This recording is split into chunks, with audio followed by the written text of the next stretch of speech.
4. Congreso de la CNT. Celebrado en Zaragoza del 1 al 10 de mayo de 1936. Acuerdos diversos. Toma taquigráfica de las actas del Congreso. El Congreso aprueba que por la importancia del comicio, se tomen las actas taquigráficamente y se repartan rápidamente entre los delegados, así como que se acuerde pagarlos de los fondos del CNT. Solidaridad con los presos. El Congreso aprueba la proposición de que se mande un saludo fraternal a todos los presos.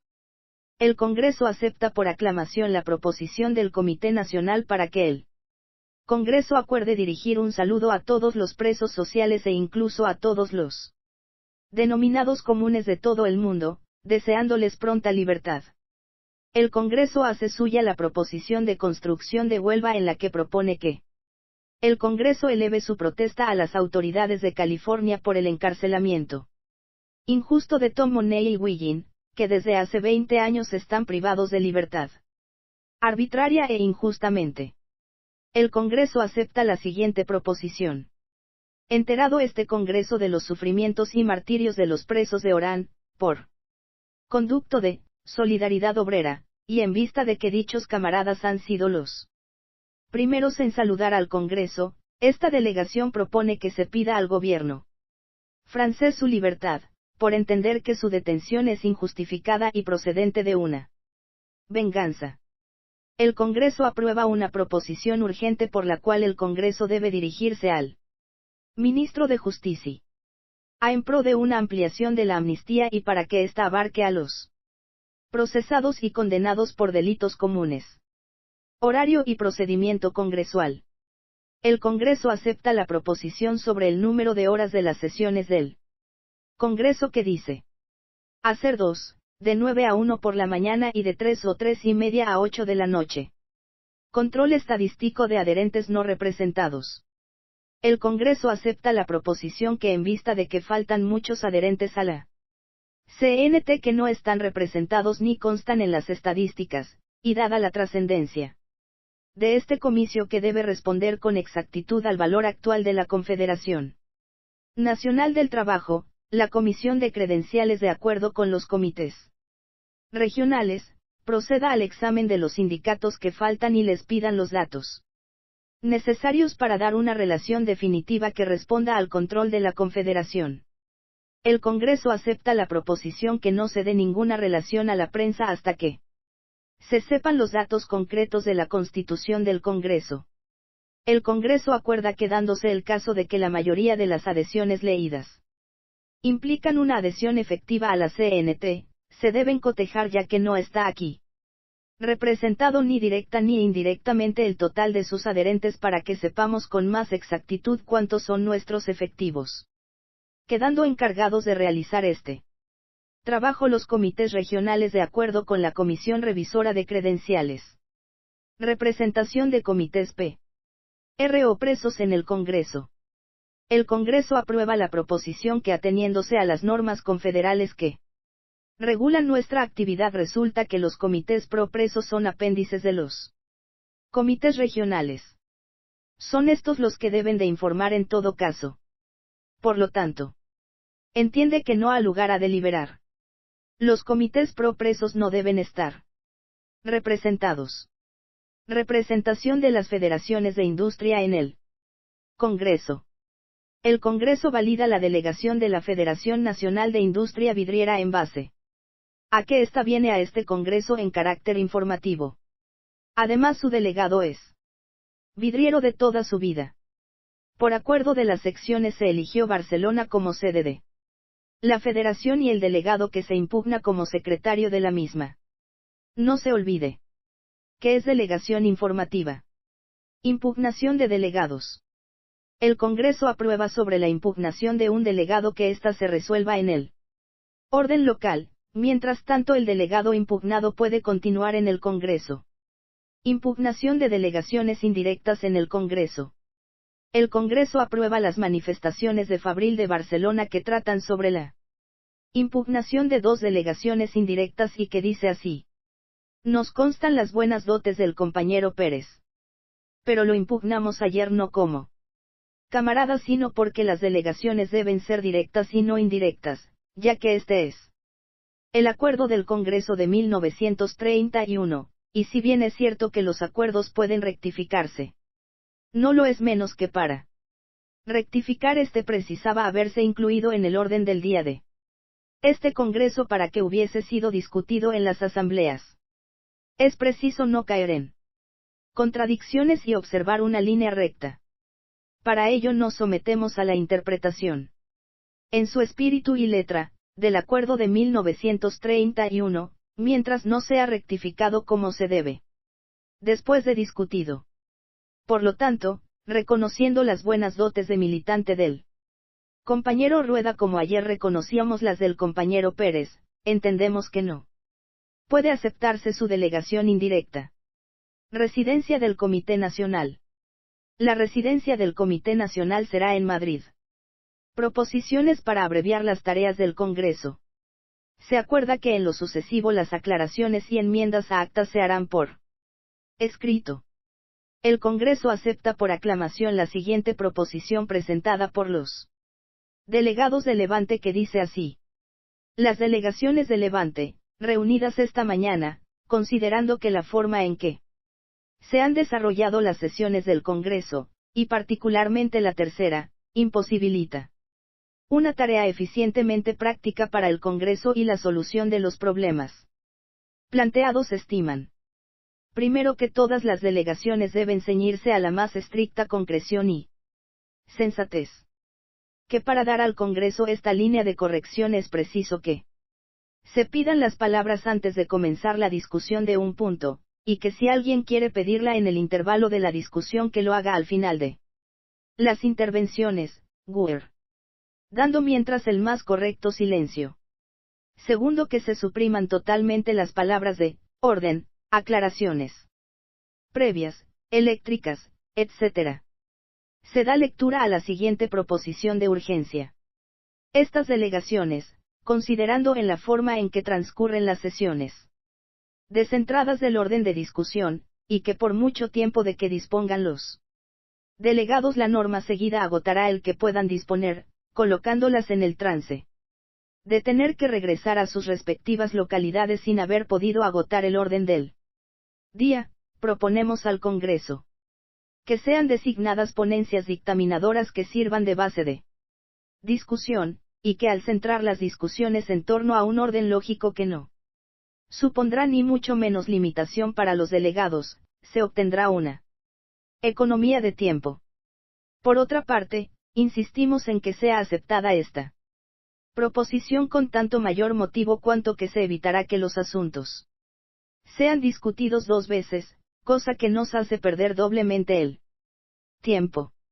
Después de intervenir delegaciones, unas en pro y otras en contra, se aprueba proceder a la designación de ponencias para los puntos del orden del día, sobreentendiéndose que no es nada acabado puesto que los dictámenes que éstas presentan han de ser discutidos por los delegados, no coartándose, por lo tanto, la libertad de expresión y defensa de criterios. El Congreso aprueba la siguiente proposición. Considerando que para bien de todos y provecho del Congreso es necesario regular los debates sin restringir el derecho de expresión de nadie, vista la forma un tanto anormal de discutir que determina que los acuerdos se adopten por cansancio, proponemos. Primero, que los delegados de los comités se limiten a informar sintéticamente cuando para ello sean requeridos. Segundo, cada delegación no podrá hablar más de una vez para un mismo asunto, consumiendo un turno máximo de 15 minutos, por entender que con este tiempo basta y sobra para explicar y razonar los acuerdos de un sindicato. En casos excepcionales, y cuando el delegado haya sido aludido directamente, podrá consumir un turno para rectificar si con ello contribuye al esclarecimiento de la discusión. Tercero, los delegados procurarán no repetirse y cuando se presenten dictámenes y votos particulares hablarán únicamente los que tengan que impugnarlo o ampliarlo y los ponentes para defenderlo.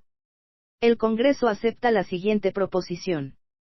Que las delegaciones campesinas de toda España reunidas en este magno Congreso se Reúnan lo antes posible en 2 sesiones consecutivas y por separado del resto de las demás delegaciones. La primera, en la que se abra debate sobre el problema agrario y organización campesina. La segunda en la que se dé conocimiento de este dictamen que después será sometido a la deliberación y aprobación del Congreso. El Congreso acepta la siguiente proposición incidental. Que los campesinos nombren a 3 campesinos para que integren la ponencia sobre el concepto con Federal del Comunismo Libertario. Difusión del mitin de clausura. El Congreso acepta la propuesta de que sea el Comité Nacional el que quede facultado por el Congreso para organizar el mitin de clausura y el cuadro de oradores, así como para que realice las gestiones necesarias para que se autorice la radiación del mitin. Posteriormente el Comité Nacional en la 17ª sesión informa lo siguiente. Hemos hecho las gestiones oportunas para que el mitin fuese radiado. El gobierno no autorizará la radiación del mitin. Y la estación de aquí no es capaz de transmitirlo, la compañía telefónica nos pide el mismo precio que si se tratase de conferencia. Así que no es posible realizar nuestros propósitos. Dictamen de la Comisión Revisora de Cuentas. La ponencia revisora de cuentas lee el siguiente dictamen. Al Congreso, la ponencia encargada de dictaminar sobre las cuentas del Comité Nacional y Comité Nacional Pro Presos, manifiesta que revisados los libros con toda clase de escrupulosidad y con detalles minuciosos facilitados por los compañeros que componen los comités, las encuentra en regla. El hacer un estadillo para todos los congresistas sería labor ardua por el mucho trabajo que en las oficinas pesa sobre las distintas ponencias tan interesantes que en el Congreso se debaten. Nuestro trabajo fue pesado debido a la minuciosidad que esta clase de cosas representa. Pero a pesar de todo entregamos informe completamente detallado al Comité Nacional. Con el compromiso por parte de este de enviarlo a todas las regionales. Esto es cuanto podemos adelantar para la satisfacción de todos los congresistas, mostrando nuestra gratitud por la confianza depositada en nosotros para labor tan interesante. Prensa. Aprobación de moción incidental protestando contra la previa censura a la prensa que yugula la libertad de expresión y de pensamiento. El Congreso aprueba nombrar una ponencia que presente un dictamen sobre la reaparición del diario Confederal. Sindicatos de oposición. Después de las intervenciones, en este orden, sobre los sindicatos de oposición, del Comité Nacional, Federación Local de Sindicatos de Oposición de Valencia, Oposición de Cataluña, Oposición de Huelva, Comité Nacional de los Sindicatos de Oposición, Oficios varios de Sabadell, Productos Químicos de Valencia, Local de Algeciras, Construcción de Barcelona, Fabril y Textil de Barcelona, Cartagena, Madera de Valencia, Agua de Alcoy. Oficios varios de Murcia, Oficios varios de Igualada, Alimentación de Málaga, Madera de Barcelona, Construcción de Madrid y Hospitalet de Llobregat. El Congreso acepta la propuesta incidental de Fabril de Barcelona que dice: proposición al Congreso, en vista de la cantidad de palabras pedidas y de la necesidad de llegar rápidamente a un acuerdo, las delegaciones que suscriben proponen al Congreso que se pase al nombramiento de una ponencia integrada por delegados elegidos por el Congreso y por delegados elegidos por los sindicatos de la llamada oposición que, sobre la base de reconocimiento y respeto recíproco de los acuerdos de los congresos, de final pleito oposicionista, creen las delegaciones firmantes que todo diálogo empeora el asunto y que es preciso continuar el orden del día. Dictamen. El problema de la oposición aparece en su expresión orgánica posteriormente a la caída del régimen dictatorial monárquico, que produjo en nuestro país la existencia de factores revolucionarios de tipo social. Estos factores revolucionarios dieron origen a 2 interpretaciones acerca del encauzamiento de las fuerzas revolucionarias de la CNT. Las dificultades de conciliarlas, por circunstancias de tipo puramente formal, fueron Determinantes de un hecho de decisión que no puede fundarse en desacuerdo. Fundamental con los principios básicos de la CNT. El proceso revolucionario, a partir de entonces, y las actuales circunstancias revolucionarias, han determinado la desaparición de aquellas diferencias de interpretación y la coincidencia formal de la situación del momento. Por lo tanto, estimamos que, al margen de lo anotado, estamos de acuerdo con los principios fundamentales y finalidad de la CNT, y proponemos al Congreso acuerde.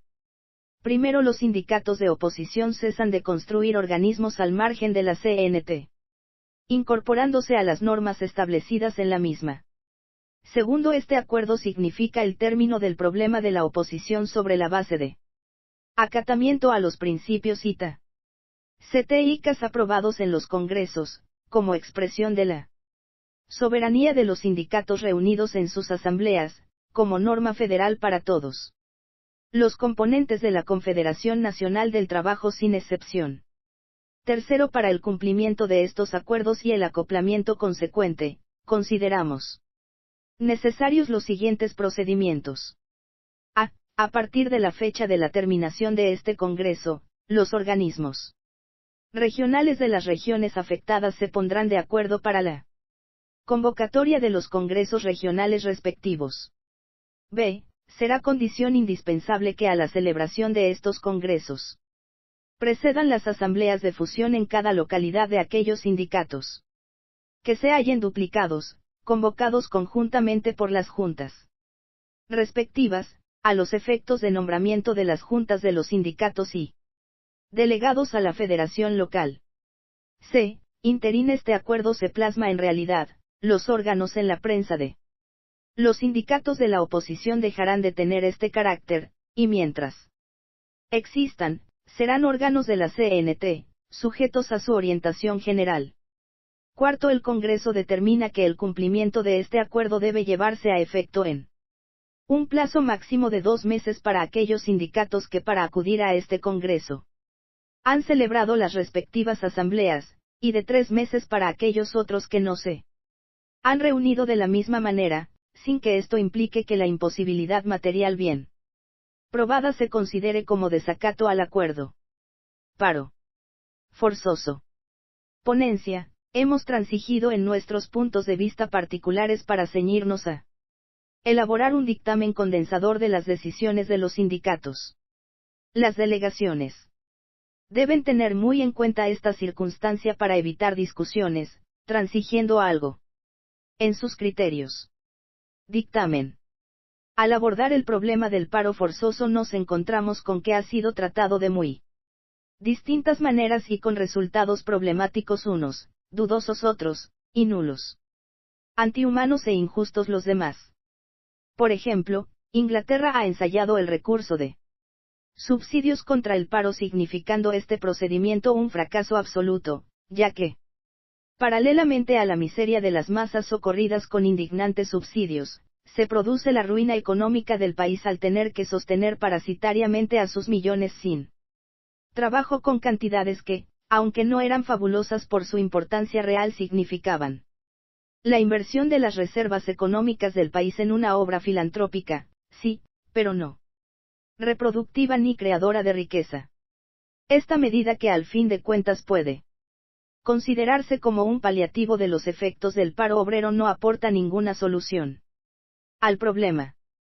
El paro obrero, que ha sido ocasionado por el desarrollo de la maquinaria, desarrollo tan notable que permite que una mujer cuide hoy 20 telares cuando ayer solo podría llevar 1 o 2, ocasionando también por la irrupción de la mujer en las actividades de múltiples trabajos que antes estaban reservados a los hombres.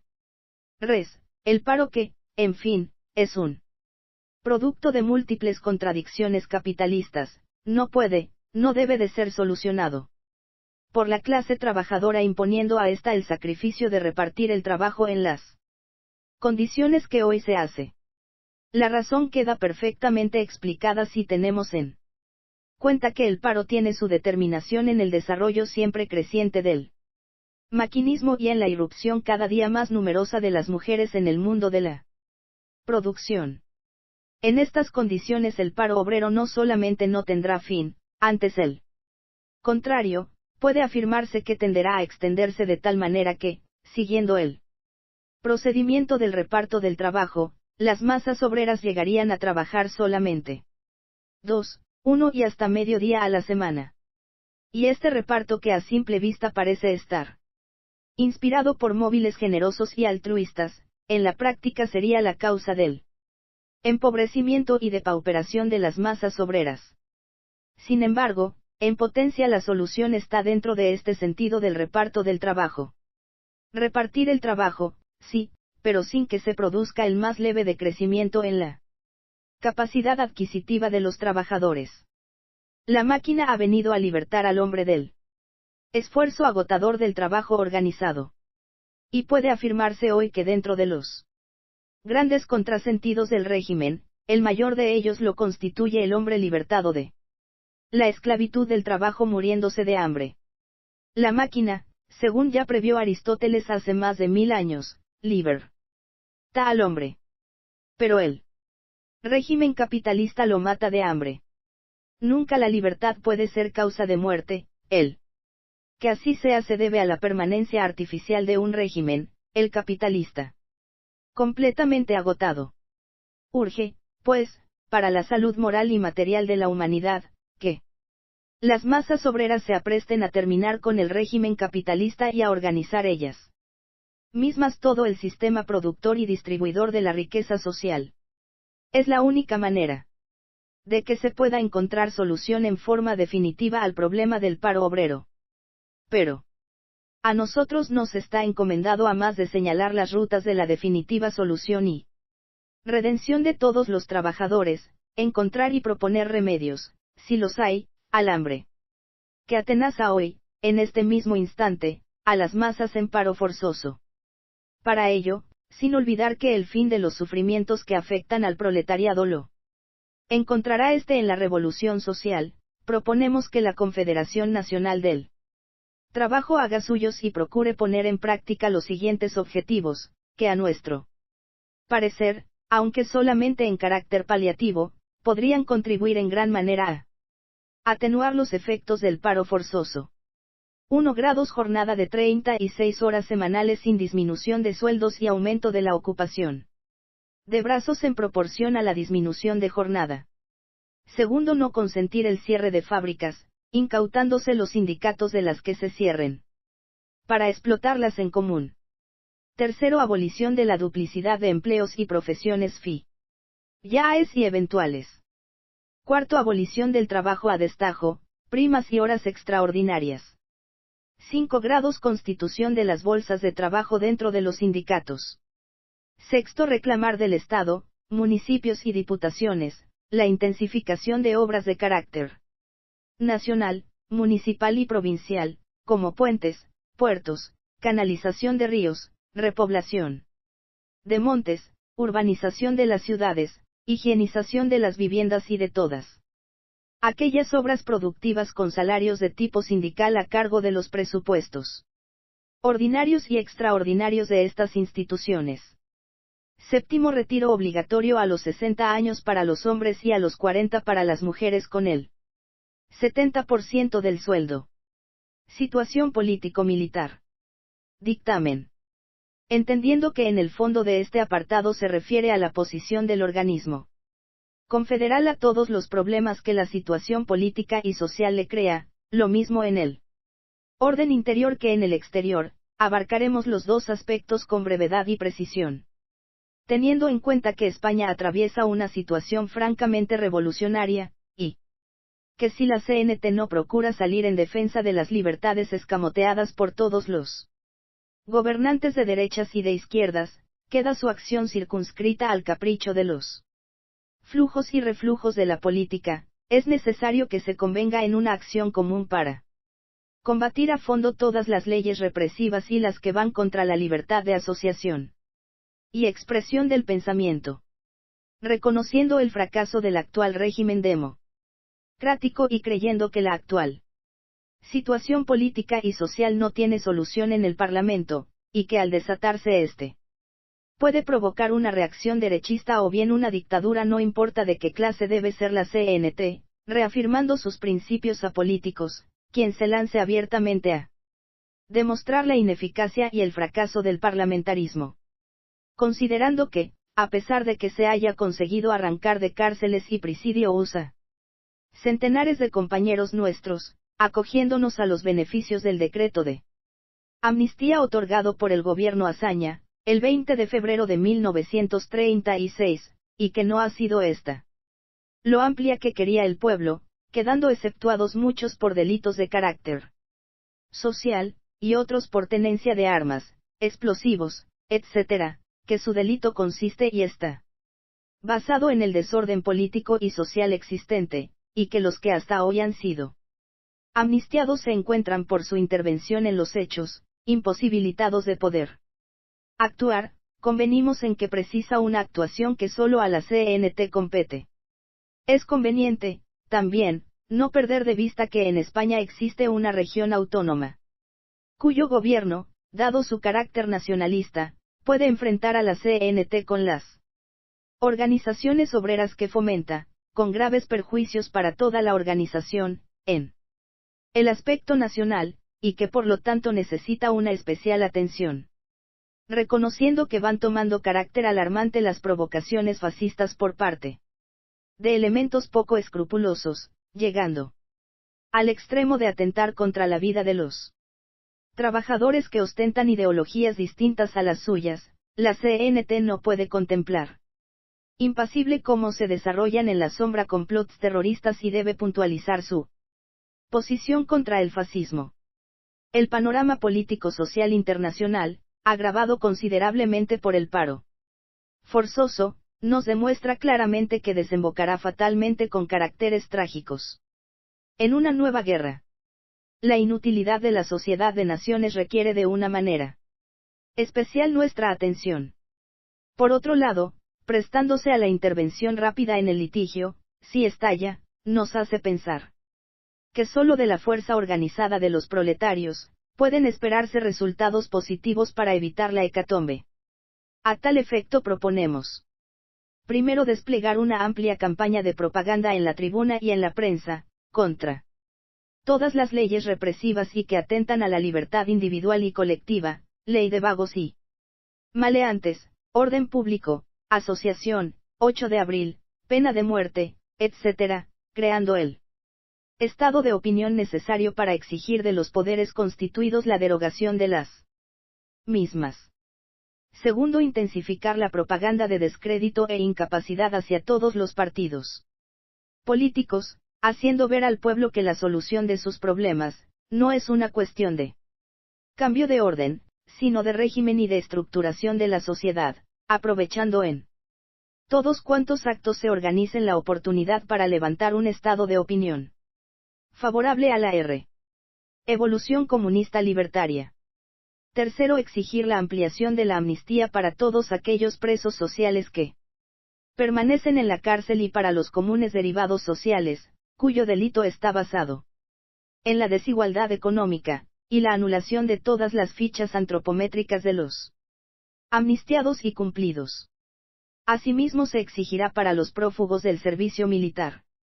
Cuarto, en caso sumamente necesario, la organización confederal, con carácter nacional, se aprestará a tomar las medidas más eficaces para ayudar a la organización de Cataluña y a las de las demás regiones que pudieran hallarse en el mismo caso, ya que aquella región recibe las consecuencias represivas de dos gobiernos, y que además puede el gobierno autónomo imponer sus organizaciones en detrimento de la CNT. Quinto, que la organización confederal intervenga de una manera directa y decidida contra el fascismo, impidiendo su desarrollo y la acción fascistizante en fábricas, talleres y demás lugares de trabajo. Sexto, emprender una campaña de agitación oral y escrita contra la guerra y contra todo aquello que tienda al desarrollo de la misma. Creación de comités antimilitaristas que establezcan una relación directa con la AIT, para estar al corriente de las cuestiones internacionales y fomentar entre la juventud, por medio de octavillas y folletos, la aversión a la acción guerrera y la negación al ingreso al servicio militar.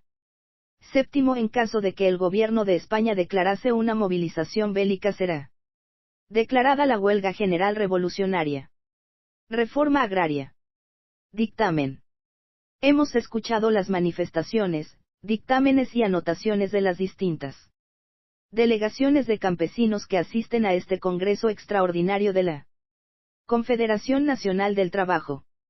Hemos vivido y vivimos la vida del terruño, de un extremo a otro de España, y cada vez más es en nosotros pesadilla el no encontrar una solución inmediata sin que no tengamos para ello que trastrocar todos los valores del régimen social presente por medio de la revolución manumisora. La solución de los distintos problemas de la tierra es de tal variedad, de región a región, y hasta de zona a zona, que es muy difícil poder encuadrarla en una determinada modalidad de lucha, tan distintas características presenta el agro español. Hay, para qué dudarlo, una aspiración común en cuantos vivimos del terruño, la redención de la tierra y nuestra propia redención. Harto demostrado está la decadencia del sistema capitalista, hoy ya en quiebra fraudulenta, por sus contradicciones, al no poder resolver sus propios problemas económicos, ni haber sabido colocar a la clase productora en condiciones en que pudiera ser consumidora de lo que la tiene privada por falta de capacidad adquisitiva. Tal situación ha inducido al proletariado a determinaciones revolucionarias, hasta el extremo de hacer tambalear al capitalismo y a su incondicional servidor el Estado. Como quiera que todo lo que vive se resiste a morir, el capitalismo apela con habilidades a crearse defensores, por tener agotadas ya todas las reservas propias, cree que podría encontrar fuerzas en los 5 millones de campesinos hambrientos que hay en España, y para ello pretende obsequiarnos con un proyecto de ley de reforma agraria, cuya finalidad es salir al paso del proletariado en general en su marcha ascendente hacia la liberación total. La CNT ante la reforma agraria. Estamos convencidos de que la reforma agraria no podrá satisfacer las aspiraciones de los campesinos, por una serie de razones que vamos a analizar. Aunque la reforma agraria diera la tierra a los campesinos, máximo a que puede llegar el capitalismo, no sería más que una vana ilusión que las realidades se encargarían de desvanecer, aunque la vieran libre de todas las cargas tributarias del Estado, cosa materialmente imposible, dadas las cifras fabulosas de miles de millones de pesetas para el sostenimiento de sus órganos de defensa. Siendo el Estado un aparato improductivo, exige impuestos indirectos a la producción, que determinan la desvalorización de los productos de la tierra, lo que determina, a su vez, que el campesino, productor y consumidor al mismo tiempo, sea doblemente diezmado. Para demostrar nuestras afirmaciones está como fiel reflejo la crítica situación de los pequeños propietarios que viven bajo el peso abrumador de sus miserias, determinadas por las causas dichas, en las zonas de Galicia, Asturias, Vascangades, Cataluña y Levante, donde existen en grandes proporciones estos pequeños propietarios, y en menor proporción en las regiones de Castilla, Andalucía y Aragón. Por otra parte, no basta con entregar la tierra a los campesinos si no va acompañada de todo lo inherente a su explotación moderna, como es la mecánica, la química, las obras hidráulicas, etc., que permiten la industrialización de la agricultura para que el dolor dimanado del esfuerzo humano pueda ser suprimido por la fuerza motriz del mecanismo. Lo que permitiría las medidas necesarias para elevar al campesinado a hombre civilizado. Del instrumento de producción y bestia de carga que es actualmente. A pesar de todo, el capitalismo va a lo suyo y la reforma agraria será un hecho. ¿Qué actitud ha de ser la nuestra ante la reforma agraria? Si convenimos en que la reforma agraria ha de ser un hecho consumado, queramos o no, nos plantea un grave problema, como es el de no perder el control de las masas campesinas y su preparación para nuestros fines de transformación social. Así, tenemos que aceptar o tenemos que rechazar la reforma agraria. A juicio de esta ponencia, Nos vemos obligados a salir de este callejón sin salida dándole una solución colectiva, tanto en los asentamientos de campesinos que la reforma determina, como en las distintas modalidades de explotación de la tierra, que podríamos condensar en la creación de comunidades de campesinos. Aquí encuadra algo de lo que fue acordado en nuestro primer Congreso Extraordinario, que es como sigue, que si el gobierno y los terratenientes no tienen interés en llevar a cabo una reforma que cambie profundamente el régimen de la propiedad agraria, los elementos laboriosos del campo organizados en la CNT creen llegado el momento de imponer una solución radical al problema agrario que responda a los principios de una justicia social estricta y redunde en beneficio de todos los productores explotados del campo, sean jornaleros, arrendatarios, labradores o aparceros. De la solución que demos a este complejo problema depende la vida o muerte de nuestra organización campesina y el triunfo de la revolución en nuestro país, porque sin que los trabajadores de la tierra se hallen enrolados en una organización de tipo revolucionario lo suficientemente estructurada no será posible la consecución de nuestros objetivos. Por consiguiente, el Congreso fija su actitud frente a la reforma agraria formulando las siguientes reivindicaciones. A. Expropiación sin indemnización de las propiedades de más de 50 hectáreas de tierra. B. Confiscación del ganado de reserva, aperos de labranza, maquinarias y semillas que se hallen en poder de los terratenientes expropiados. C. Revisión de los bienes comunales y entrega de los mismos a los sindicatos de campesinos para su cultivo y explotación en forma colectiva. D. Entrega proporcional y gratuita en usufructo de dichos terrenos y efectos a los sindicatos de campesinos para la explotación directa y colectiva de los mismos. E. Abolición de contribuciones, impuestos territoriales, deudas y cargas hipotecarias que pesen sobre las propiedades, aperos de labranza y maquinaria que constituyen el medio de vida de sus dueños y cuyas tierras son cultivadas directamente por ellos, sin intervención continuada ni explotación de otros trabajadores. F. Supresión de la renta en dinero o en especie, que los pequeños arrendatarios, rabasaires, colonos arrendatarios forestales, etc., se ven obligados actualmente a satisfacer a los grandes terratenientes. G. Fomento de obras hidráulicas, vías de comunicación, ganadería y granjas avícolas. Repoblación forestal y creación de escuelas de agricultores y estaciones enológicas. H. Solución inmediata del paro obrero, reducción de la jornada de trabajo y nivelación de los sueldos con el coste de la vida. I. Toma directa por los sindicatos de campesinos de las tierras que por insuficiente cultivo constituyen un sabotaje a la economía nacional.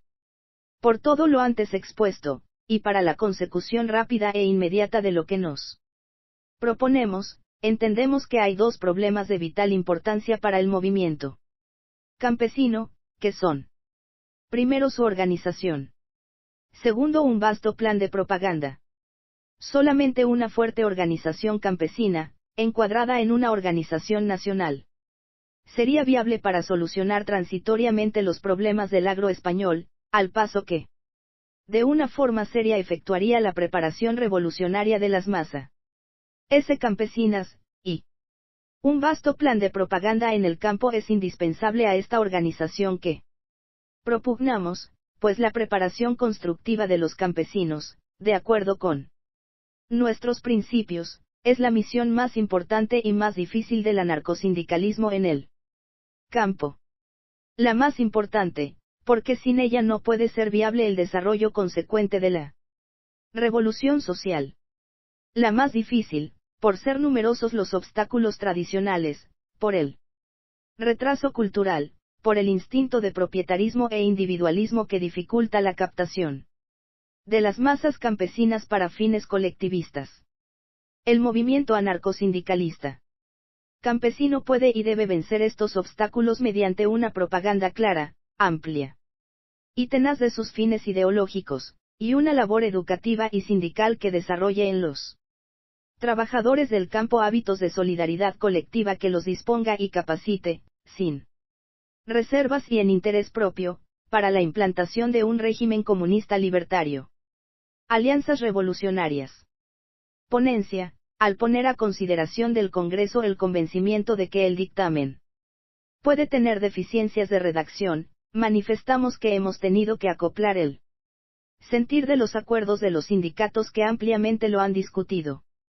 Los sindicatos quieren la alianza revolucionaria con los obreros, pero la mayoría la condicionan en que ellos reconozcan el fracaso de la democracia y han de abandonar la colaboración política. Segunda condición para la alianza ha de ser la predisposición a destruir lo existente para que el nuevo estado de cosas no tenga los defectos del viejo. Y condición previa ha de ser de que no se mantengan las instituciones viejas que regulan el actual estado de cosas. El tercer punto es el sentir general de los sindicatos, y no podemos como base anarquista imponer el concepto nuestro. Por ello queda para después de hecha la revolución la regulación del nuevo régimen. El cuarto se refiere a la unidad de acción para la defensa del nuevo régimen. Vamos a la revolución con nobleza y respeto mutuo. No queremos que se dé en el hecho revolucionario la faceta que ellos hayan establecido. Y que contra el ataque del enemigo interno y externo acoplemos los esfuerzos para batirle. Esto encierra unos puntos básicos que hemos procurado concretar brevemente. Voto particular, estimo que son horas de hablar claro, y no se puede dejar en el ambiente lo que pueda anular la posibilidad de llegar a la alianza deseada. Hay apartados de la ponencia que comparto. Pero hay otros que impiden que sea posible la alianza y debe serlo. Tengo que justificar mi voto particular. En el primer apartado se les exige que abandonen los campos políticos.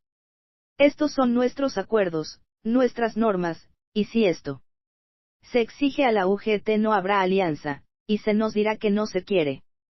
Este criterio que manifiesto en el voto particular no tengo la pretensión de hacérmelo propio.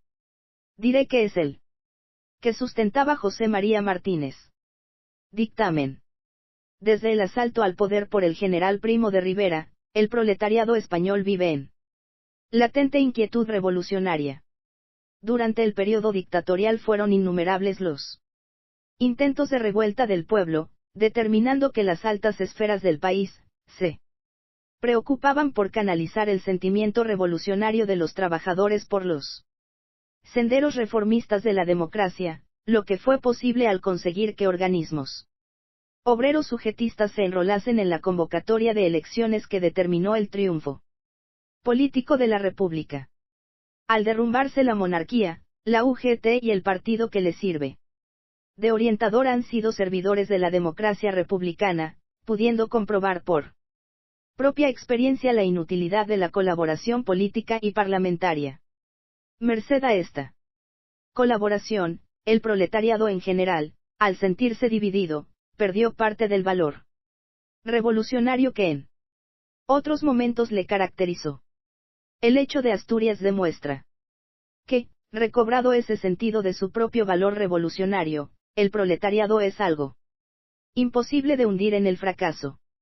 Analizando, pues, todo el periodo revolucionario que ha vivido y está viviendo España, esta ponencia ve la ineludible necesidad de unificar en el hecho revolucionario a las dos organizaciones, Unión General de Trabajadores y Confederación Nacional del Trabajo.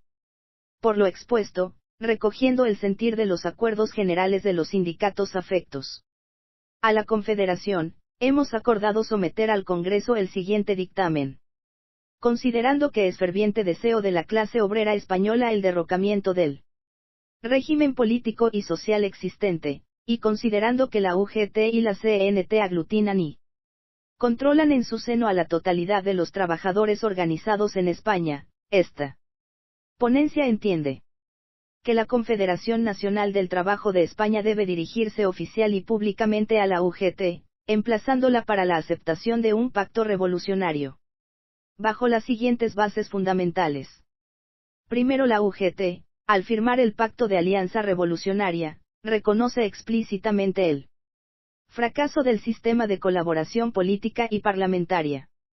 Como consecuencia lógica de dicho reconocimiento, dejará de prestar toda clase de colaboración política y parlamentaria al actual régimen imperante. Segundo, para que sea una realidad efectiva la revolución social, hay que destruir completamente el régimen político y social que regula la vida del país. Tercero, la nueva regularización de convivencia, nacida del hecho revolucionario, será determinada por la libre elección de los trabajadores reunidos libremente. Cuarto, para la defensa del nuevo régimen social es imprescindible la unidad de acción, prescindiendo del interés particular de cada tendencia. Solamente defendiendo el conjunto será posible la defensa de la revolución de los ataques del capitalismo nacional y extranjero. Quinto, la aprobación del presente dictamen significa que el Comité Nacional queda implícitamente encargado, si la UGT acepta el pacto, de entrar en relaciones con la misma, con objeto de regularizar la buena marcha del pacto, ateniéndonos a los acuerdos arriba expresados y a los ya existentes en el seno de la CNT en materia revolucionaria. Artículo adicional.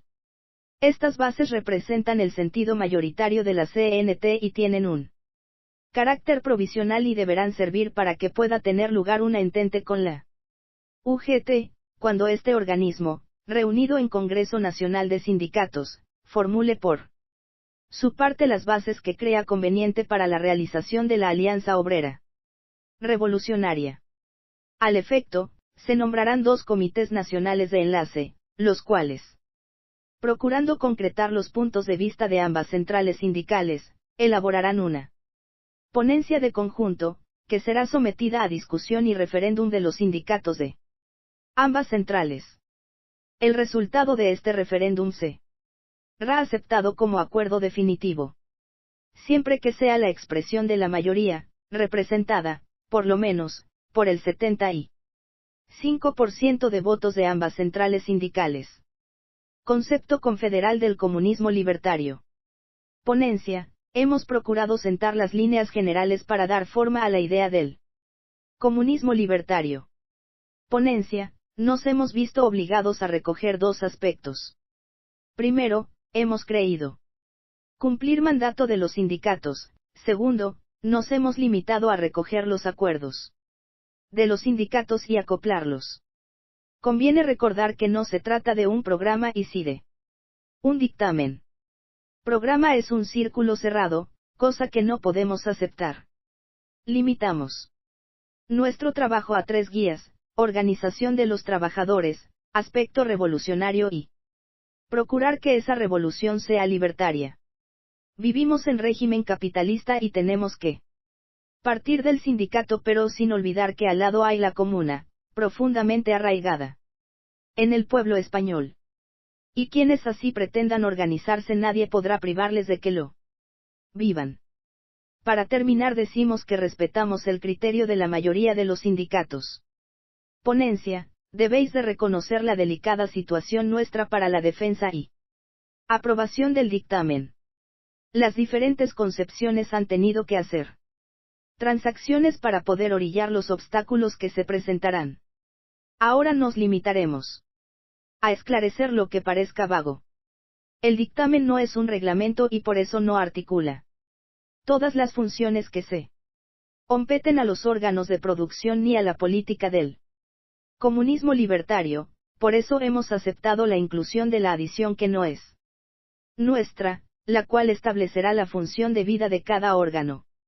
Cuando se nos presente el dictamen completo se verá claramente que hemos sabido proyectar la concepción del comunismo libertario, estableciendo primero la soberanía individual que conforma a todos. Segundo, el sindicato como asociación, órgano de producción, señalará los principios fundamentales de los órganos de producción. Tercero, en la economía y administración, la comuna donde convergen los órganos de producción.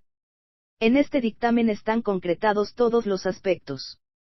A las federaciones de comunas, locales, regionales y nacionales y a las federaciones de industria de AIDEM. Esto es lo fundamental y lo demás son detalles. porque entendemos que la CNT debe aglutinar todas las concepciones, estableciéndose el nexo de relación entre el sindicato y la comuna. Ponencia. Federique Monsen y yo represento en el seno de la ponencia la concepción del anarquismo clásico que significan los camaradas de Hospitalet. Sin embargo, firmó el dictamen, y es que los acontecimientos se precipitan y la revolución se echa encima. Ante ello hay que dar la sensación de que sabemos lo que queremos y a dónde vamos. La adición la hemos aceptado en principio, porque reconocemos que se debe de concretar. Con materiales a la vista, algunos detalles más, pero ello no quiere decir que se haya de ir, la comisión que se nombre, de las líneas generales trazadas por la ponencia, ni que se vaya a especificar tanto lo que se ha de hacer, porque ello restaría libertad individual. Conste, pues, y lo digo por las palabras dichas por la Delegación de Construcción de Barcelona, que si con la adición se pretende codificar el comunismo libertario, yo llegaría a retirar la firma de la ponencia. Profesiones Liberales de Barcelona, argumenta la enmienda siguiente. El Sindicato de Profesiones Liberales de Barcelona propone al Congreso acuerde que el apartado, enseñanza, del tema, concepto del comunismo libertario, quede redactado en la siguiente forma: la enseñanza será libre, científica e igual para los dos sexos, dotada de todos los elementos precisos para ejercitarse en no importa qué rama de la actividad productora y del saber humano.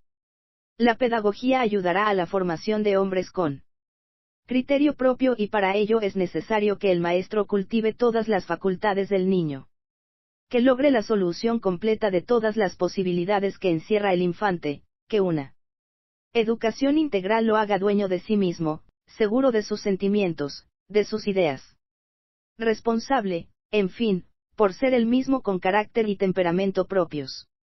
Para nosotros, el niño y el hombre es un tesoro de fuerzas en potencia, que no limitaremos ni deformaremos jamás con el sello de ningún molde que por el solo hecho de serlo niega la esencia misma de nuestros ideales basados en el respeto y en el cultivo integral de la personalidad humana. Después de la Revolución Social, la Federación Nacional de Educación se hará cargo asimismo de la enseñanza de adultos, no solo en lo referente a la instrucción elemental sino en todos los conocimientos científicos precisos para extirpar los prejuicios milenarios que han tenido esclavos a la mujer y al hombre. La Federación Nacional de la Enseñanza establecerá las normas generales de nuestra escuela y la que facilite el profesorado y controle sus actividades escolares. Inmediatamente después de proclamarse el comunismo libertario, la Federación Nacional de la Enseñanza se hará cargo de todos los centros docentes, y teniendo conocimiento previo del valor del profesorado, seleccionará a los que intelectual y sobre todo moralmente sean capaces de adaptarse a las exigencias de la pedagogía libre. Lo mismo para la elección de profesorado de primera que de segunda enseñanza, se atendrá únicamente a la capacidad demostrada en ejercicios prácticos.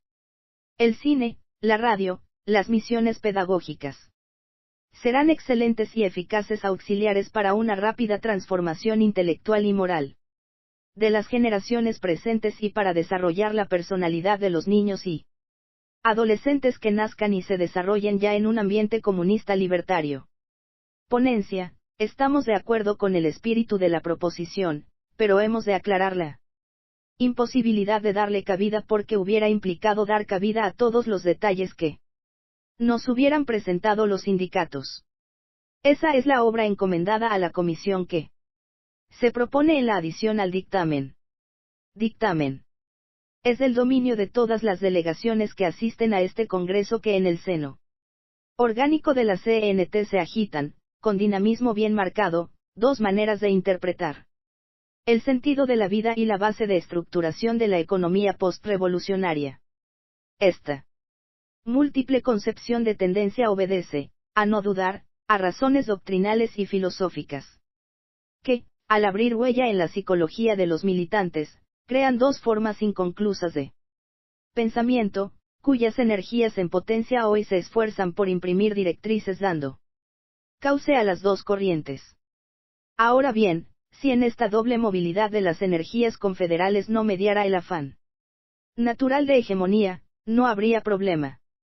Pero esa aspiración espiritual, tenaz y constante, habrá de manifestarse con fuerza nueva en el plano interno de nuestros cuadros, abriendo, con el litigio, peligros serios a la unidad que acabamos de concertar en esta ponencia, con la serenidad y conciencia necesarias para aquilatar y asumir la responsabilidad histórica y trascendental de esta hora, ha debido buscar la fórmula que recoja el espíritu y pensamiento de las dos corrientes, articulando con él los cimientos de la vida nueva. Así, pues, declaramos. Primero que al poner la piedra angular a la arquitectura del dictamen hemos procurado construir con austero sentido de armonía sobre estos pilares, y individuo y sindicato, dando margen al desenvolvimiento paralelo de las dos corrientes y concepciones. Segundo consignamos, como refrendo a la expresa garantía de la armonía, el reconocimiento implícito de la soberanía individual. Con esta potestad, que vindica la libertad por encima de todas las disciplinas atentatorias, habremos de articular las distintas instituciones que en la vida han de determinar la necesidad, poniendo cauces a la relación. Y es así como, socializado el cúmulo de toda la riqueza social y garantizada la posesión en uso, de los instrumentos de trabajo, haciendo igual para todos la facultad de producir. Facultad convertida en deber, para tener opción al derecho de consumir, que el instinto por ley natural vindica en todos los imperativos de la conservación de la vida, surge el principio anárquico del libre acuerdo, para concertar entre los hombres el alcance, transacción y duración del pacto. Es así como el individuo, célula con personalidad jurídica, y entidad angular de las articulaciones sucesivas, que la libertad y la potestad de la federación habrán de crear, ha de constituir el engarce y nomenclatura de la nueva sociedad por venir. Hemos de pensar todos que estructurar con precisión matemática la sociedad del porvenir sería absurdo, ya que muchas veces entre la teoría y la práctica existe un verdadero abismo. Por ello caemos en el error de los políticos que presentan soluciones definitivas para todos los problemas, soluciones que en la práctica fallan ruidosamente. Y es porque pretenden imponer un método para todos los tiempos sin tener en cuenta la propia evolución de la vida humana. No haremos eso nosotros, que tenemos una visión más elevada de los problemas sociales. Al esbozar las normas del comunismo libertario, no lo presentamos como un programa único, que no permita transformaciones. Estas vendrán, lógicamente, y serán las propias necesidades y experiencias quienes las indiquen. Aunque tal vez parezca que se encuentre un poco fuera del mandato que nos ha sido encomendado por el Congreso, creemos preciso puntualizar algún tanto nuestro concepto de la revolución y las premisas más acusadas que a nuestro juicio pueden y deben presidirla. Se ha tolerado demasiado el tópico según el cual la revolución no es otra cosa que el episodio violento mediante el que se da al traste con el régimen capitalista.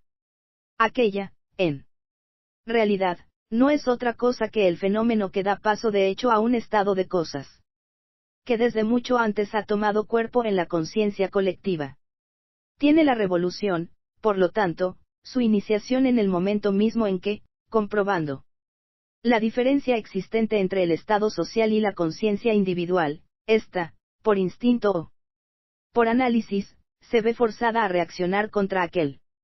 Por ello, dicho en pocas palabras, conceptuamos que la revolución se inicia primero como fenómeno psicológico en contra de un estado de cosas que pugna con las aspiraciones y necesidades individuales. Segundo como manifestación social cuando, por tomar aquella reacción cuerpo en la colectividad, choca con los estamentos del régimen capitalista. Tercero como organización, cuando sienta la necesidad de crear una fuerza capaz de imponer la realización de su finalidad biológica. En el orden externo, merecen destacarse estos factores. A. Hundimiento de la ética que sirve de base al régimen capitalista. B. Bancarrota de este en su aspecto económico. C. Fracaso de su expresión política, tanto en orden al régimen democrático como a la última expresión, el capitalismo de Estado, que no es otra cosa el comunismo autoritario.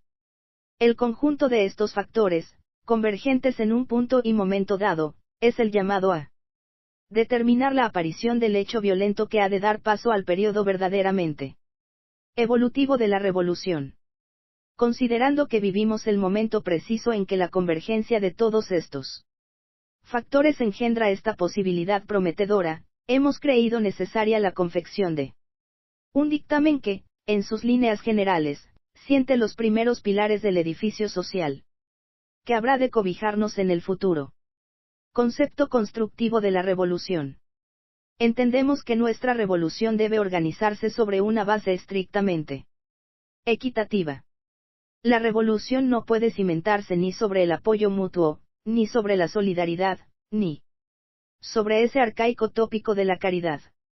En todo caso, estas tres fórmulas, que a través de los tiempos han parecido querer llenar las deficiencias de tipos de sociedad rudimentarios, en los que el individuo aparece abandonado frente a una concepción del derecho arbitrario e impuesto, deben refundirse y puntualizarse en nuevas formas de convivencia social que encuentren su más clara interpretación en el comunismo libertario, dar a cada ser humano lo que exijan sus necesidades, sin que en la satisfacción de las mismas tenga otras limitaciones que las impuestas por las necesidades de la nueva economía creada.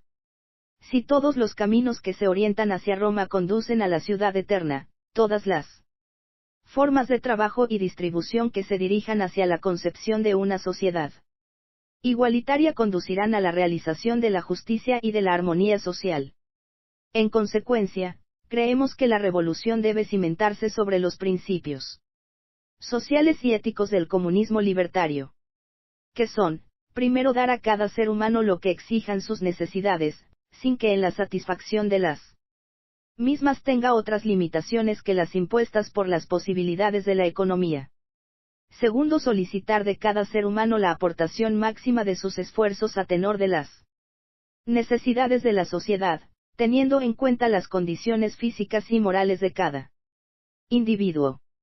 Organización de la nueva sociedad después del hecho revolucionario. Las primeras medidas de la revolución.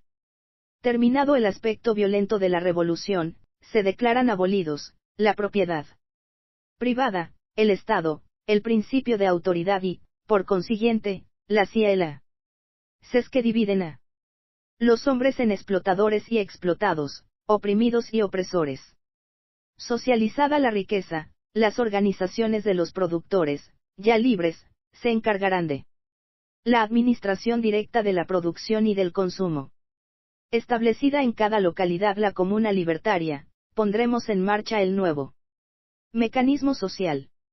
Los productores de cada ramo u oficio, reunidos en sus sindicatos y en los lugares de trabajo, determinarán libremente la forma en que éste ha de ser organizado. La comuna libre se incautará de cuanto antes detentaba la burguesía, tal como víveres, ropas, colados, materias primas, herramientas de trabajo, etc. Estos útiles de trabajo y materias primas deberán pasar a poder de los productores para que éstos los administren directamente en beneficio de la colectividad. En primer término, las comunas cuidarán de alojar con el máximo de comodidades a todos los habitantes de cada localidad, asegurando asistencia a los enfermos y educación a los niños. De acuerdo con el principio fundamental del comunismo libertario, como hemos dicho antes, todos los hombres se aprestarán a cumplir el deber voluntario, que se convertirá en verdadero derecho cuando el hombre trabaje libre de prestar su concurso a la colectividad, en relación con sus fuerzas y sus capacidades, y la comuna cumplirá la obligación de cubrir sus necesidades. Desde luego, es preciso crear ya, desde ahora, la idea de que los primeros tiempos de la revolución no resultarán fáciles y de que será preciso que cada hombre aporte el máximo de esfuerzos y consuma solamente lo que permitan las posibilidades de la producción. Todo periodo constructivo exige sacrificio y aceptación individual y colectiva y a no crear dificultades a la obra reconstructora de la sociedad que de común acuerdo todos realizaremos. Plan de organización de los productores. El plan económico de organización, en cuantas manifestaciones tenga la producción nacional, se ajustará a los más estrictos principios de economía social, administrados directamente por los productores a través de sus diversos órganos de producción, designados en asambleas generales de las variadas organizaciones y por ellas controlados en todo momento. Como base, en el lugar de trabajo, en el sindicato, en la comuna, en todos los órganos reguladores de la nueva sociedad, el productor, el individuo como célula, como piedra angular de todas las creaciones sociales, económicas y morales. Como órgano de relación dentro de la comuna y en el lugar de trabajo, el consejo de taller y de fábrica, pactando con los demás centros de trabajo. Como órgano de relación de sindicato a sindicato, asociación de productores, los consejos de estadística y de producción, que se seguirán federando entre sí hasta formar una red de relación constante y estrecha entre todos los productores de la Confederación Ibérica. En el campo, como base, el productor en la comuna, que usufructuaría todas las riquezas naturales de una demarcación política y geográfica. Como órgano de relación, el Consejo de Cultivo, del que formarán parte elementos técnicos y trabajadores integrantes de las asociaciones de productores agrícolas, encargados de orientar la intensificación de la producción, señalando las tierras más apropiadas a la misma, según su composición química. Estos consejos de cultivo establecerán la misma red de relaciones que los consejos de taller, de fábrica y de producción y estadística, complementando la libre federación que representa la comuna como demarcación política y subdivisión geográfica. Tanto las asociaciones de productores industriales como las asociaciones de productores agrícolas se federarán nacionalmente mientras sea únicamente España el país que haya realizado su transformación social si, llevados a esa disyuntiva por el mismo proceso del trabajo a que se eduquen, lo estiman conveniente para el más fructífero desarrollo de la economía, e idénticamente se federarán en el mismo sentido aquellos servicios cuya característica propenda a ello por facilitar las relaciones lógicas y necesarias entre todas las comunas libertarias de la península. Estimamos que con el tiempo la nueva sociedad conseguirá dotar a cada comuna de todos los elementos agrícolas e industriales precisos a su autonomía, de acuerdo con el principio biológico que afirma que es más libre el hombre, en este caso la comuna, que menos necesita de los demás. Las comunas libertarias y su funcionamiento. La expresión política de nuestra revolución hemos de asentarla sobre esta trilogía: el individuo, la comuna y la federación. Dentro de un plan de actividades estructurado en todos los órdenes desde un punto de vista peninsular, la administración será de manera absoluta de carácter comunal. La base de esta administración será, por consiguiente, la comuna. Estas comunas serán autónomas y estarán federadas regional y nacionalmente para la realización de los objetivos de carácter general. El derecho de autonomía no excluirá el deber de cumplir los acuerdos de convivencia colectiva, no compartidos por simples apreciaciones y que sean aceptadas en el fondo. Así, pues, una comuna de consumidores sin limitación voluntaria, se comprometerá a acatar aquellas normas de carácter general que después de libre discusión hayan sido acordadas por mayoría. En cambio, aquellas comunas que, refractarias a la industrialización, acuerden otras clases de convivencia, como por ejemplo las naturistas y desnudistas, tendrán derecho a una administración autónoma, desligada de los compromisos generales. Como estas comunas naturistas desnudistas, u otra clase de comunas, no podrán satisfacer todas sus necesidades, por limitadas que éstas sean, sus delegados a los congresos de la Confederación Ibérica de Comunas Autónomas Libertarias podrán concertar convenios económicos con las demás comunas agrícolas e industriales. En conclusión, proponemos la creación de la comuna como entidad política y administrativa. La comuna será autónoma, y confederada al resto de las comunas. Las comunas se federarán comarcal y regionalmente, fijando a voluntad sus límites geográficos, cuando sea conveniente unir en una sola comuna pueblos pequeños, aldeas y lugares. El conjunto de estas comunas constituirá una confederación ibérica de comunas autónomas libertarias. Para la función distributiva de la producción, y para que puedan nutrirse mejor las comunas, podrán crearse aquellos órganos suplementarios encaminados a conseguirlo. Por ejemplo, un Consejo Confederal de Producción y Distribución, con representaciones directas de las Federaciones Nacionales de Producción y del Congreso Anual de Comunas. Misión y funcionamiento interno de la comuna. La comuna deberá ocuparse de lo que interesa al individuo. Deberá cuidar de todos los trabajos de ordenación, arreglo y embellecimiento de la población. Del alojamiento de sus habitantes, de los artículos y productos puestos a su servicio por los sindicatos o asociaciones de productores. Se ocupará asimismo de la higiene, de la estadística comunal y de las necesidades colectivas. De la enseñanza. De los establecimientos sanitarios y de la conservación y perfeccionamiento de los medios locales de comunicación. Organizará las relaciones con las demás comunas, y cuidará de estimular todas las actividades artísticas y culturales.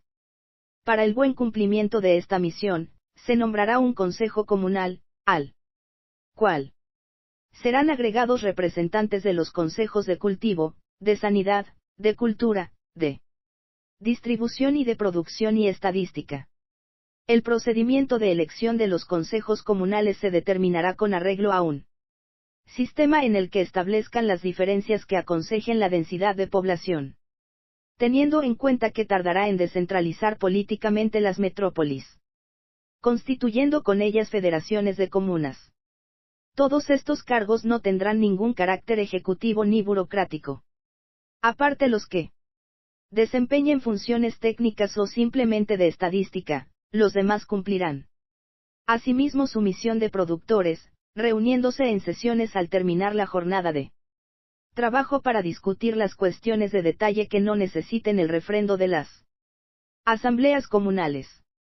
Se celebrarán asambleas tantas veces como lo necesiten los intereses de la comuna, a petición de los miembros del Consejo Comunal, o por la voluntad de los habitantes de cada una. Relaciones e intercambio de productos. Como ya hemos dicho, nuestra organización es de tipo federalista y asegura la libertad del individuo dentro de la agrupación y de la comuna, la de las comunas dentro de las federaciones, y la de estas en las confederaciones. Vamos, pues, del individuo a la colectividad, asegurando sus derechos para conservar intangible el principio de libertad. Los habitantes de una comuna discutirán entre sí sus problemas internos, producción, consumo, instrucción, higiene y siu. Anto sea necesario para el desenvolvimiento moral y económico de la misma. Cuando se trate de problemas que afecten a toda una comarca o provincia, han de ser las federaciones quienes deliberen, y en las reuniones y asambleas que éstas celebren estarán representadas todas las comunas, cuyos delegados aportarán los puntos de vista previamente aprobados en ellas. Por ejemplo, si han de construir carreteras, ligando entre sí los pueblos de una comarca o asuntos de transporte e intercambio de productos entre las comarcas agrícolas e industriales, es natural que todas las comunas expongan su criterio, ya que también han de prestar su concurso.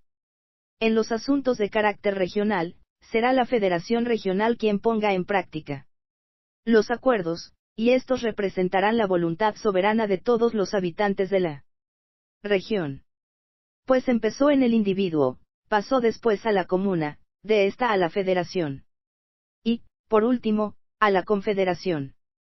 De igual forma llegaremos a la discusión de todos los problemas de tipo nacional, ya que nuestros organismos se irán complementando entre sí. La organización nacional regulará las relaciones de carácter internacional, estando en contacto directo con el proletariado de los demás países, por intermedio de sus respectivos organismos, ligados como el nuestro a la Asociación Internacional de los Trabajadores. Para el intercambio de productos de comuna a comuna, los consejos comunales se pondrán en relación las federaciones regionales de comunas y con el Consejo Confederal de Producción y Distribución, reclamando lo que les haga falta y ofreciéndolo que les sobre. Por medio de la red de relaciones establecidas entre las comunas y los consejos de producción y estadística, constituidos por las federaciones nacionales de productores. Queda resuelto y simplificado este problema. En lo que se refiere al aspecto comunal del mismo, bastarán las cartas de productor, extendidas por los consejos de taller y de fábrica, dando derecho a que aquellos puedan adquirir lo necesario para cubrir todas sus necesidades. La carta de productor constituye el principio de un signo de cambio, el cual quedará sujeto a estos dos elementos reguladores: primero, que sea intransferible; segundo, que se adopte un procedimiento mediante el cual en la carta se registre el valor del trabajo por unidades de jornada y este valor tenga el máximo de un año de validez para la adquisición de productos. A los elementos de la población pasiva serán los consejos comunales los que les facilitarán las cartas de consumo. Desde luego, no podemos sentar una norma absoluta. Debe respetarse la autonomía de las comunas, las cuales, si lo creen conveniente, podrán establecer otro sistema de intercambio interior, siempre que estos nuevos sistemas no puedan lesionar, en ningún caso, los intereses de otras comunas. Deberes del individuo para con la colectividad y concepto de la justicia distributiva. El comunismo libertario es incompatible con todo régimen de corrección, hecho que implica la desaparición del actual sistema de justicia correccional, y por lo tanto, los instrumentos de castigo, cárceles, presidios, etc.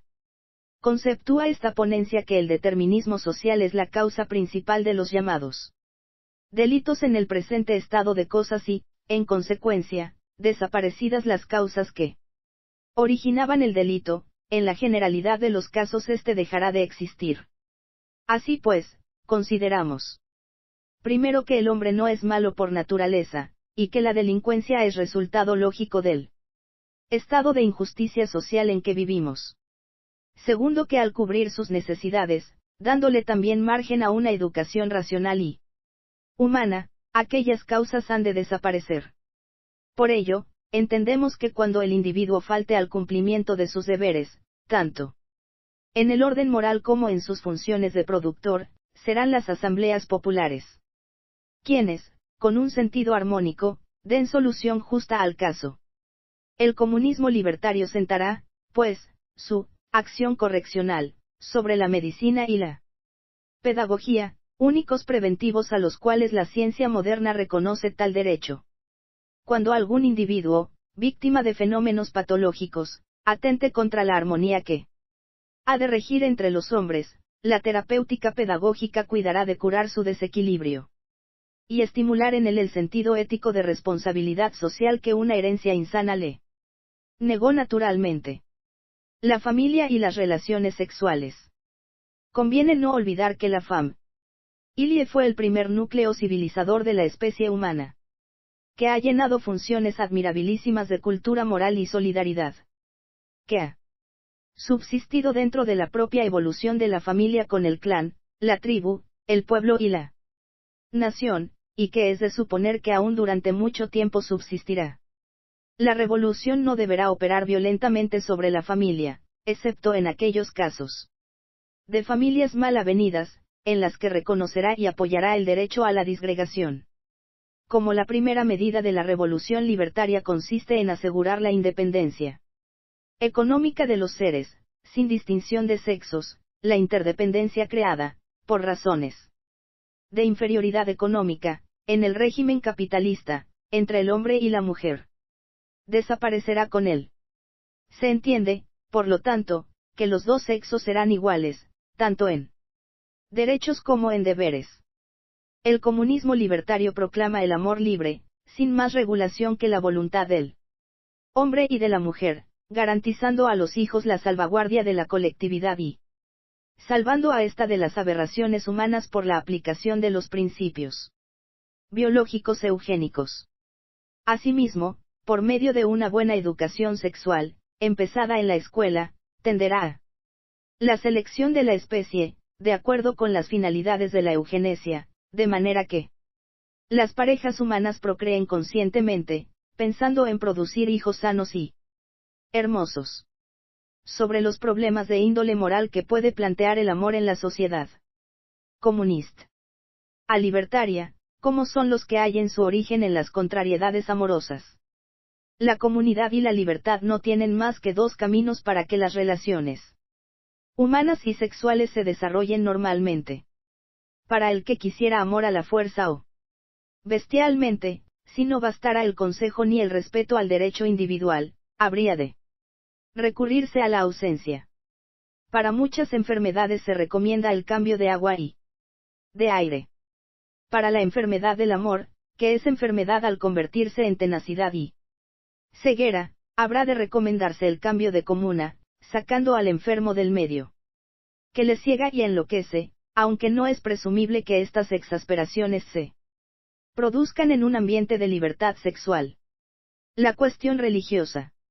La religión, manifestación puramente subjetiva del ser humano, será reconocida en cuanto permanezca relegada al sagrario de la conciencia individual, pero en ningún caso podrá ser considerada como forma de ostentación pública ni de coacción moral ni intelectual.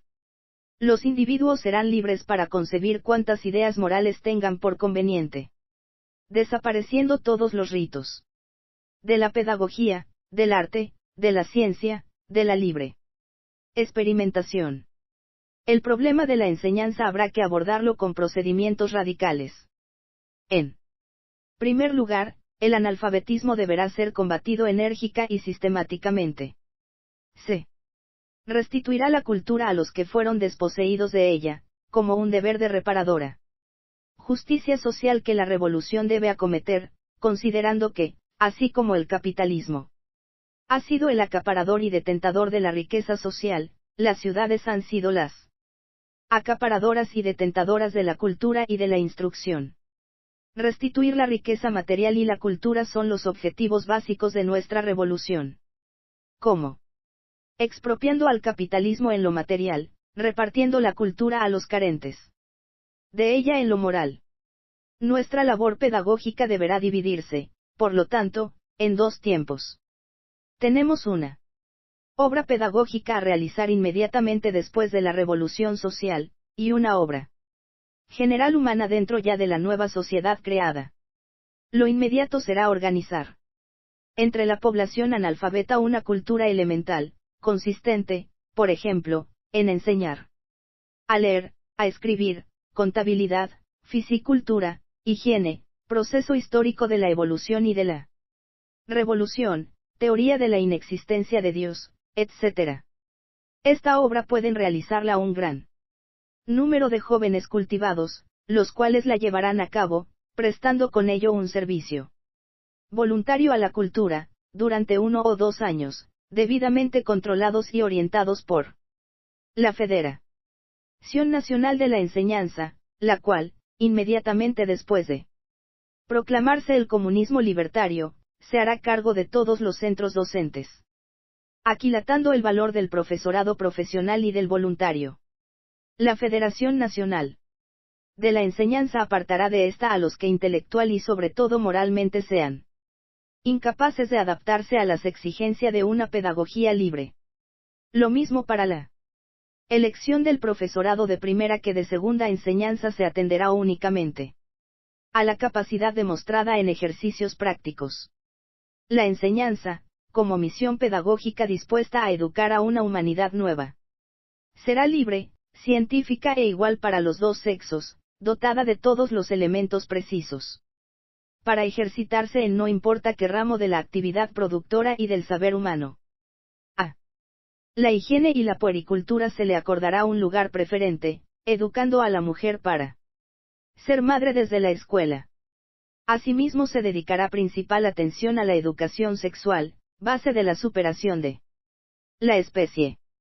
Estimamos como función primordial de la pedagogía la de ayudar a la formación de hombres con criterio propio, y conste que al hablar de hombres lo hacemos en un sentido genérico, para lo cual será preciso que el maestro cultive todas las facultades del niño, con el fin de que éste logre el desarrollo completo de todas sus posibilidades.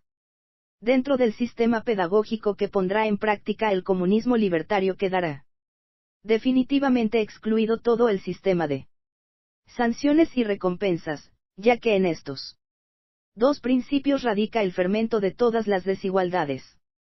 El cine, la radio, las misiones pedagógicas, libros, dibujos, proyecciones serán excelentes y eficaces auxiliares para una rápida transformación intelectual y moral de las generaciones presentes y para desarrollar la personalidad de los niños y adolescentes que nazcan y se desarrollen en régimen comunista libertario.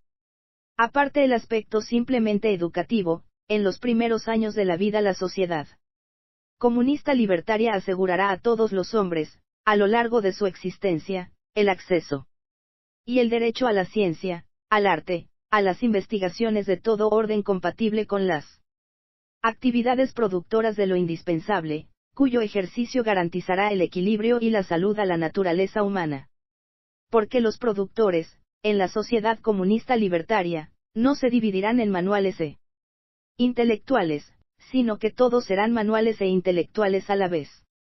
Y el acceso a las artes y a la ciencia será libre, porque el tiempo que se empleará en ellas pertenecerá al individuo y no a la comunidad, de la cual se emancipará el primero, si así lo quiere, una vez haya concluido la jornada de trabajo, la misión de productor. Hay necesidades de orden espiritual, paralelas a las necesidades materiales, que se manifestarán con más fuerza en una sociedad que satisfaga las primeras y que deje emancipado moralmente al hombre. Como la evolución es una línea continua, en que algunas veces no sea recta, el individuo siempre tendrán aspiraciones, ganas de gozar más, de superar a sus padres, de superar a sus semejantes, de superarse a sí mismo. Todas estas ansias de superación, de creación artística, científica, literaria, de experimentación, una sociedad basada en el libre examen y en la libertad de todas las manifestación de la vida humana, no podrá ahogarlas bajo ninguna conveniencia de orden material ni general, no las hará fracasar como ahora sucede, sino que, por el contrario, las alentará y las cultivará, pensando que no solo de pan vive el hombre y que desgraciada la humanidad que solo de pan viviera. No es lógico suponer que los hombres, en nuestra nueva sociedad, carezcan del deseo de esparcimiento. Al efecto, en las comunas autónomas libertarias se destinarán días al recreo general, que señalarán las asambleas, eligiendo y destinando fechas simbólicas de la historia y de la naturaleza. Asimismo se dedicarán horas diarias a las exposiciones teatrales, al cinema, a las conferencias culturales, que proporcionarán alegría y diversión común. Defensa de la revolución. Admitimos la necesidad de la defensa de las conquistas realizadas por medio de la revolución, porque suponemos que en España hay más posibilidades revolucionarias que en cualquiera de los países que la circundan. Es de suponer que el capitalismo de estos no se resigne a verse desposeído de los intereses que en el curso del tiempo haya adquirido en España. Por lo tanto, mientras la revolución social no haya triunfado internacionalmente, se adoptarán las medidas necesarias para defender el nuevo régimen, ya sea contra el peligro de una invasión extranjera capitalista, antes señalado, ya para evitar la contrarrevolución en el interior del país. Un ejército permanente constituye el mayor peligro para la revolución, pues bajo su influencia se forjaría la dictadura que había de darle fatalmente el golpe de muerte. En los momentos de lucha, cuando las fuerzas del Estado, en su totalidad, o en parte, se Unan al pueblo, estas fuerzas organizadas prestarán su concurso en las calles para vencer a la burguesía. Dominada esta, habrá terminado su labor. El pueblo armado será la mayor garantía contra todo intento de restauración del régimen, destruido por esfuerzos del interior o del exterior. Existen millares de trabajadores que han desfilado por los cuarteles y conocen la técnica militar moderna. Que cada comuna tenga sus armamentos y elementos de defensa, ya que hasta consolidar definitivamente la revolución estos no será destruidos para convertirlos en instrumentos de trabajo. Recomendamos la necesidad de la conservación de aviones, tanques, camiones blindados, ametralladoras y cañones antiaéreos, pues es en el aire donde reside el verdadero peligro de invasión extranjera. Si llega este momento, el pueblo se movilizará rápidamente para hacer frente al enemigo, volviendo los productores a los sitios de trabajo tan pronto hayan cumplido su misión defensiva. En esta movilización general se comprenderá a todas las personas de ambos sexos aptas para la lucha y que se aprestan a ella desempeñando las múltiples misiones precisas en el combate. Los cuadros de defensa confederal, extendidos hasta los centros de producción, serán los auxiliares más valiosos para consolidar las conquistas de la revolución y capacitar a los componentes de ellos para las luchas que en defensa de la misma debamos sostener en grandes planos. Por tanto declaramos: primero, el desarme del capitalismo implica la entrega de las armas a las comunas, que quedarán encargadas de su conservación y que cuidarán, en el plano nacional, de organizar eficazmente los medios defensivos. Segundo, en el marco internacional, deberemos hacer intensa propaganda entre el proletariado de todos los países para que estos eleven su protesta enérgica, declarando movimientos de carácter solidario frente a cualquier intento de invasión por parte de sus respectivos gobiernos. Al mismo tiempo, nuestra Confederación Ibérica de Comunas Autónomas Libertarias ayudará, moral y materialmente, a todos los explotados del mundo, a libertarse para siempre de la monstruosa tutela del capitalismo y del Estado. Palabras finales. He aquí terminando nuestro trabajo, mas antes de llegar al punto final, estimamos que debemos insistir, en esta hora histórica, sobre el hecho de no suponer que ese dictamen deba ser algo definitivo que sirva de norma cerrada a las tareas constructivas del proletariado revolucionario. La pretensión de esta ponencia es mucho más modesta. Se conformaría con que el Congreso viera en él las líneas generales del plan inicial que el mundo productor habrá de llevar a cabo, el punto de partida de la humanidad hacia su liberación integral. Que todo el que se sienta con inteligencia, arrestos y capacidad mejore nuestra obra. Puesto a consideración de los congresistas, el dictamen es aprobado unánimemente con la adición siguiente. Adición aprobada por el Congreso al dictamen sobre concepto confederal del comunismo libertario, que pasa a referéndum de los sindicatos para su aprobación o rechazo, en vista del poco tiempo de que ha dispuesto esta ponencia para la redacción del dictamen. Proponemos se nombre una comisión compuesta de 5 camaradas, los cuales, ateniéndose a las líneas y principios señalados en este dictamen, elaboren, debidamente articulado, un dictamen más completo en su forma y con los asesoramientos técnicos debidos. Si el Congreso así lo acordase, este trabajo debería de estar hecho en el término de 2 meses a partir de la aprobación del presente